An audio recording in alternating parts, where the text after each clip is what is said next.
we recently saw Prime Minister Modi in Ukraine, and then we saw NSA Ajit Doval in Russia. How does the West, or particularly the US, see India's role in the Russia-Ukraine conflict? I would like to think that all peace-loving countries would finally rally round to the Prime Minister's call that this is a time for diplomacy. This is a time for peace, not for time for war. Wars cannot be continued on an indefinite basis. I'm not going into the causation factor, who's right or who's wrong. You could argue that, there was a Minsk agreement that was not followed or something else happened. Today, the devastation that wars cause anywhere in the world, whether it's conflicts in nearer home in the Middle East or elsewhere, they have to be brought to the drawing board, to the negotiating table. So I think the point the Prime Minister of India has made consistently, he said that in a speech to the GA some years ago. It's a point he has reiterated. It's a point he has had a discussion. And I'm very happy to find that all these signals I've seen have been that a country like India can help. Have come from both the sides. And that is what I think deserves to be. I won't go into the individual thing. If the Foreign Minister, External Affairs Minister comes here, I want you to be able to talk to him in greater detail.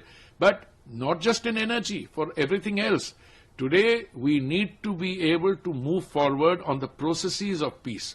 And India, both through its G20 presidency, as indeed through other statements that the Prime Minister has made, our other senior government functionaries have made, has been pushing in the direction of taking conflict zones into a situation of cessation of hostilities and then finding a resolution to those conflicts. Right.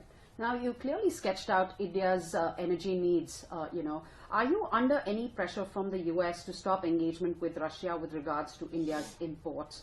Or is it safe to say that the West has really made peace with, India's dependency or India's energy diplomacy with Russia? I've had the privilege of being associated with this ministry now for 3 years.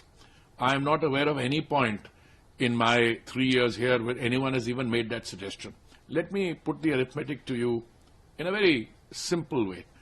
Russia, before the events of February 2022, produced 13 million barrels of crude in a day. Just imagine a situation, forget about who buys it and who sells it. If that 13 million barrels had gone out of the equation of 102 million barrels which was being produced, that 13 million barrels would have had to be accessed from somewhere else, in which case the prices would have shot up to $120, $130 a barrel per day. In fact, today also, Europe buys more oil and more energy from Russia than we do in India.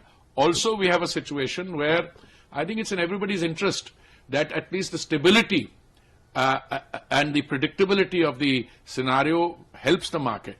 So the answer is no. At no stage has anybody said it, but people continue to buy it themselves. For instance, gas which goes in a crude and energy which goes in a pipeline from Russia to Hungary was exempt from the price cut. What goes in a pipeline from Russia to Japan was exempt.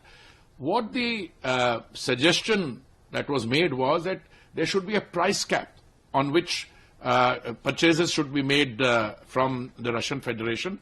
That price cap is there, but by the way, oil prices, some like me will applaud that, have actually come down. My latest look at oil prices was about $72 a barrel. A few days ago, I was quite surprised. It had even crossed the 70 and was below the $70 mark.